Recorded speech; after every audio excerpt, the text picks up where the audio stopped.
Rain Reborn with the Kansas City Monarchs continues, and as promised, joined on the line by Morgan McCullough. Morgan, how you doing? Good to see your smiling face, sir. What's been going on? What have you been doing? Yeah, I'm good. I've just been back home training. Signed back with Kansas City a couple weeks ago, so I was excited about that. And just finished up my last class of school. So finishing school, and then I'll be able to come to Kansas City with a degree, and then get ready to play again. Yeah, I want to start with that because that jumped out at me when you and I were talking back and forth via a text. You were saying that you had some Zoom and some schoolwork, and you had your class schedule. Tell me how important that is to you. Yeah, I mean, so when I got drafted by the Angels, I still had a whole year left. So as soon as COVID hit, I kind of just started chipping away at classes, one or two at a time. And then I took a couple right before I got out to Kansas City last year, and then one this winter, or I guess this fall, and then this would be my last class. So yeah, I just wanted to finish it up, and I knew the longer that I waited, the harder it was going to be. So it's not fun right now, but I'm getting it done. Now batting, Morgan McCullough, business graduate from University of Alabama. Is that what I'll be saying? Will I be saying that this summer? Should I introduce you? If you want to put that out there, yeah, go for it. That's great. Great 2021 season for you. Pure Performance Rookie of the Year. At what point last year did you realize this was a special year, not just for you? Was there a point for you personally and also for the ball club? Yeah, it's interesting because I think about that sometimes. Like, when did we really turn it on? I know we went to a series in Gary, and I think we swept that series maybe, but we kind of didn't look back after that. And then it was just kind of next man up, really. So, I mean, you saw so many different guys come in and out of our locker room, and we kept playing well. And then for me personally, I mean, really when we were in Sioux Falls and I played that doubleheader, right, and then kind of got a 6-7 at bats in one day and didn't really look back from there. So I just tried to stay as prepared as possible, and then when the time came, I knew I was ready. And I think about your season, and a lot of folks don't remember this, but we'll take you back to early on. You were thrust into catching. I mean, you were doing everything. You were playing the infield, you're catching. I mean, you were really kind of that. You were the next guy up. You were just throwing yourself wherever you could help out the ball club. Yeah, for sure. I mean, when I got released, I knew it was going to be important for me to try to expand my skill set a little bit. So I just started catching, and then it's a lot different when you start catching in games, I'll tell you what, compared to catching some bullpens and stuff. So, I mean, I was getting more comfortable, but I knew that in order for us to win a championship, it probably wasn't going to be me back there catching, just because of the hill I had to climb to get that much better. So it really helped that we had Wassinger and Almeida, and those were two really good catchers. And then everything worked out to where I could play my most natural position, which was shortstop. Absolutely. Morgan McCullough is the voice. My name's Dan Vaughn. We're talking Kansas City Monarchs baseball on Rain Reborn with the Kansas City Monarchs, a podcast and video edition here on Facebook Live and also here on our podcast. And Morgan, kind enough to join us here. I've talked about this over and over and over again. You're obviously a player. The players talk. And I guess where I'm going with this, and Joe and I have talked about this, Joe Cathpietra, players talk and they know what's going on in different places. Have guys reached out to you, maybe former teammates, and said, hey, how was Kansas City? I mean, what's the story with Indy ball? Guys reached out to you about that? Yeah, definitely. I mean, a lot of guys that I've worked out with this offseason have asked, how was Kansas City, this and that. I have nothing good things to say about the team and the city and the organization. I really like Kansas City as a city, and the organization obviously treated me really well, and I'm excited to be back. But yeah, I guess you hear stories of other places and you're like, man, I'm lucky that I got put in this situation with these people. And so I'm just really thankful for all that. And I wouldn't trade being in Kansas City to be anywhere else. There's a culture here, and we talk about it on the air. We talk about it. I know you guys talk about it as players. The idea is to chase your major league dreams, and that's, you want to leave Kansas City. That's the ultimate goal. No disrespect to Kansas City, but you want to leave Kansas City.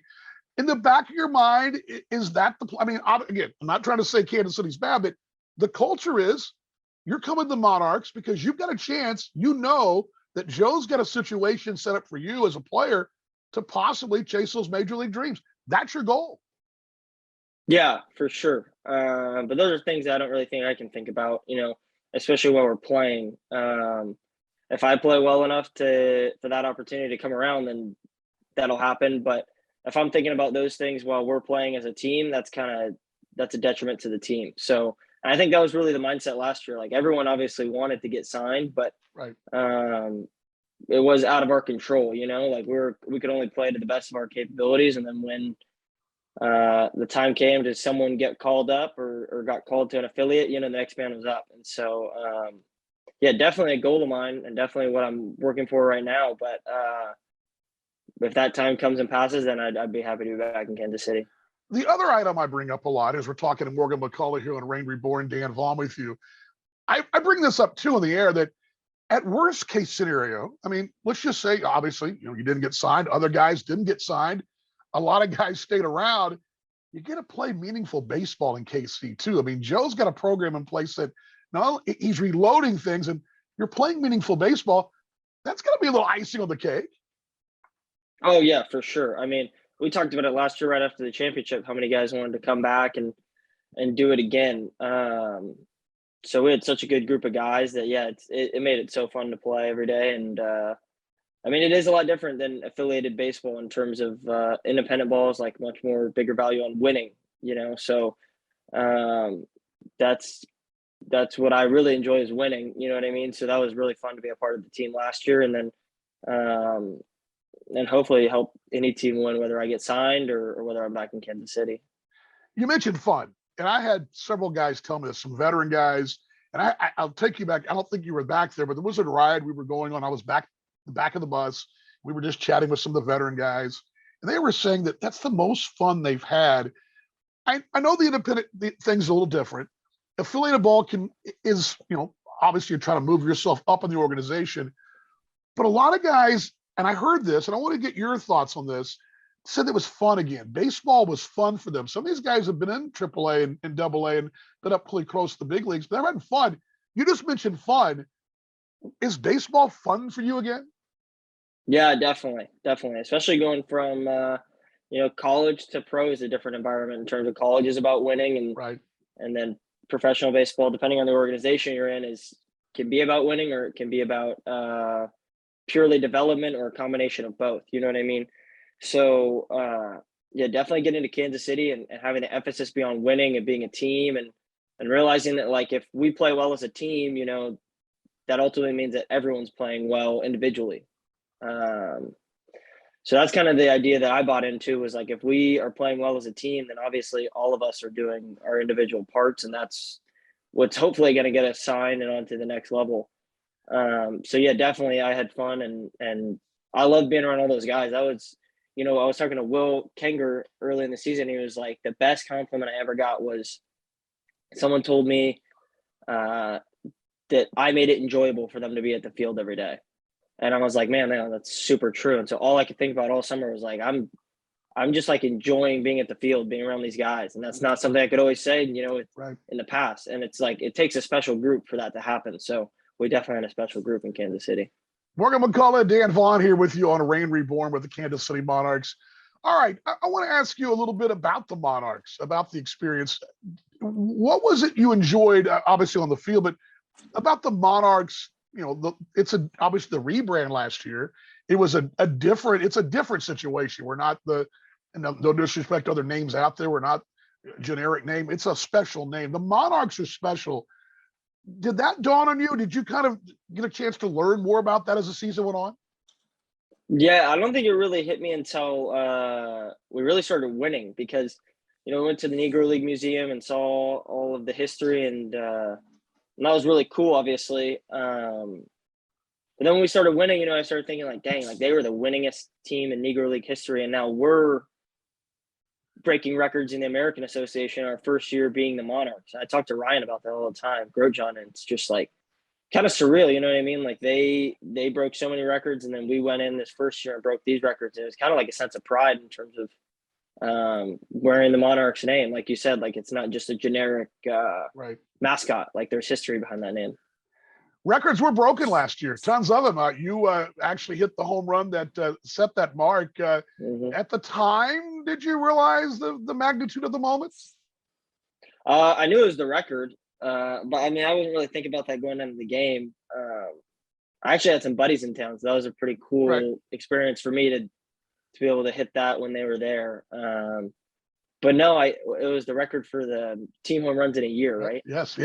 So pretty cool. And I think we hit a few more after that. So hopefully Just that record stands for a while. Yeah, hopefully that record stands for a while, or we can break it next year. But we had such a special group that it's going to take another special one to do that as well. You mentioned Ryan Grojon. You guys pretty close, I think. Am I right about that? You seem like, and I don't know your history there prior to the Monarchs, but you guys seem like you became pretty fast friends. Yeah, for sure. And I think it's always important for the guy that you're going to put up the middle with, which was why I was hoping to do, to like be close. You know what I mean? That's who you're spending most of your time with out there. So talking about fun, that was just fun out there, like in the infield, just chatting, like we were just hanging out there. And then there was like that loose competitive energy, which was really good for both of us.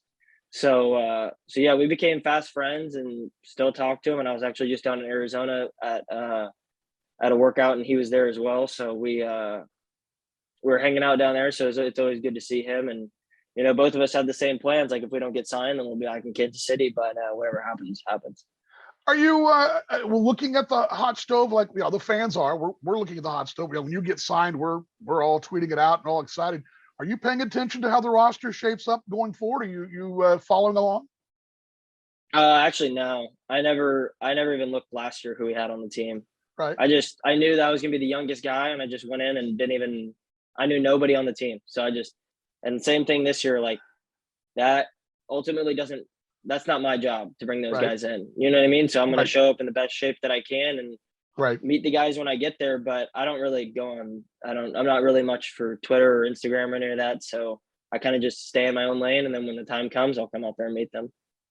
Well, I need to hire you for media then to stay on your own lane. I need those kind of kids on my staff. But Joe Pietra, I mean, I've been with this guy since 17, working next to him and talking to him every night. Your thoughts on Joe, on what kind of manager, just person he is?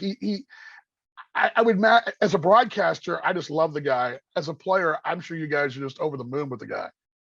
Yeah, 100%. And he's obviously a different manager in terms of his managing style. Like he's very quiet, and I think everyone knows that when he manages, he lets his players play ultimately. And so that took a little adjusting, because usually, you have a manager that talks to you during the game, or like might like try to make a critique, you make an error, and he's going to come up and like say something. But Joe really let us play, and I think that was like a large reason in our success, because we knew he had our backs, and then we had his back. So we were just all going out there every night trying to put on a show and play to the best for our abilities. But yeah, definitely, Joe helped me out a ton, and I could feel that he believed in me, and that obviously helped me going forward as a younger player on that team. Like he trusted in me and kept putting me out there and kept giving me opportunities. So when it all clicked, it was right. He's Morgan McCullough. I'm Dan Vaughn. The show is Rain Reborn with the Monarchs, rounding third, heading for home here on the interview with Morgan, who was the Peer Performance Rookie of the Year this year for the Monarchs and just had a phenomenal year. Couple of things. I've never asked this before. I've had the host parents on before. I've had Cheryl Reitmeyer on before, but I don't think I've ever asked this to a player. But you went to the host parent program last year, and it's such a valuable thing. How was that experience for you last year? That was awesome. I actually had two host families, because my first host family, Dorothy and Dick Buckelman, their basement flooded while we were in Jackson. Right. So then I moved in with Dan and Becky Hart. But yeah, I couldn't have asked for anything better. And I was talking with someone the other day about how like important a host family is for your experience, like to make you feel comfortable. And both those families made me feel really comfortable, and even with the switch mid-year. So that definitely helps when you're comfortable at home, and then you can go to the field and be relaxed and not worried about what's happening back at the host house, or if you're uncomfortable around those people. So yeah, both those families brought me in, and it couldn't have worked out any better.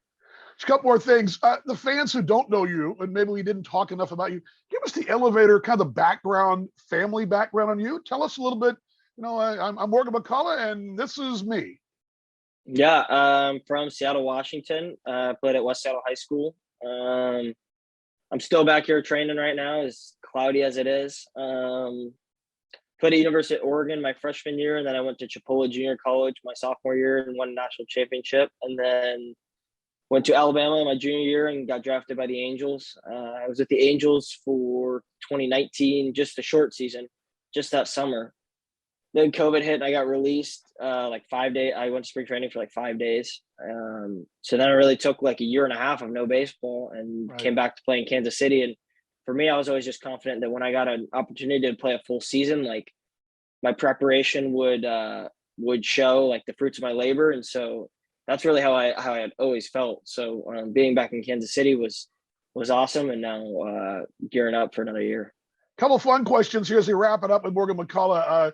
Who was the craziest teammate this year? Who was the guy that you're just like, man, I can't stop laughing at this guy. He's just hilarious. I mean, Ryan's pretty funny. I'll give it to him. He is. Gabby is pretty funny. We had a pretty good group. I mean, all the guys got along. It was like we'd known each other longer than a year. You know what I mean? JMO was great. Everyone did their part to keep everybody loose and accountable, and I think accountability was a big thing. So yeah. I got to pull the curtain back a little bit too. You and I got a chance to attend a concert together. You remember that? Yeah, the Doobie Brothers. And Doobie Brothers. And you seem to be into that. Was it I mean, you're a Doobie Brothers fan. I mean, I got to ask that. I was just one of those things you want to go to the show. I'm kind of like that. Is that you? Yeah, I mean, I'll go to any show, really. I wasn't really a Doobie Brothers fan. I think I knew like one song. But I think I told you, I think I kept saying, well, you might know this one, but you were kind of. Yeah. Exactly. But it was funny because Colin Willis and I sat down and we were like, dang it. After playing for like 2 months, 3 months straight at 7:00 every night and then sitting down at 7:00 for a concert, we were like, feels weird to watch somebody else perform, So that's honestly was the nicest part, was just watching someone else do what they do. So yeah, I'm definitely for any show. Well, you inspire me because I'm a Texan and I do have several silver belly hats, and you had the cool cowboy hat on. I'm bringing mine to KC next summer. So if you're bringing yours out, I'll bring mine out. We can sport those on the bus. Yeah, mine travels with me. So hopefully there's another concert to go to. Morgan, I appreciate it, my friend. It's so good to see you. And we really just loved having you last year in Kansas City. I'm sure the ring's been sized, all that, right? You're ready for that? Yeah, when are we getting those? Do you know? I believe first weekend. That's what I'm hearing. That's what the calendar says. So first weekend of the season. I think so. I think there's a ring ceremony on. I'll tell the fans this. If you folks out there, I was in KC last week. I was in Mark McKee's office. Mark showed me the calendar. On the calendar, there is a ring ceremony date that first weekend of the season. So stand by for that, folks. But yeah. Looking forward to getting those on. I know you're excited about that, and we were just so happy to have you. And just again, awesome, Morgan McCullough, the soon-to-be graduate of the University of Alabama Business School. Congratulations, mate! Congratulations. Thank you. And thanks for your time as well. We'll see you down the road. All right, mate. All right, sounds good, Dan. Thank you.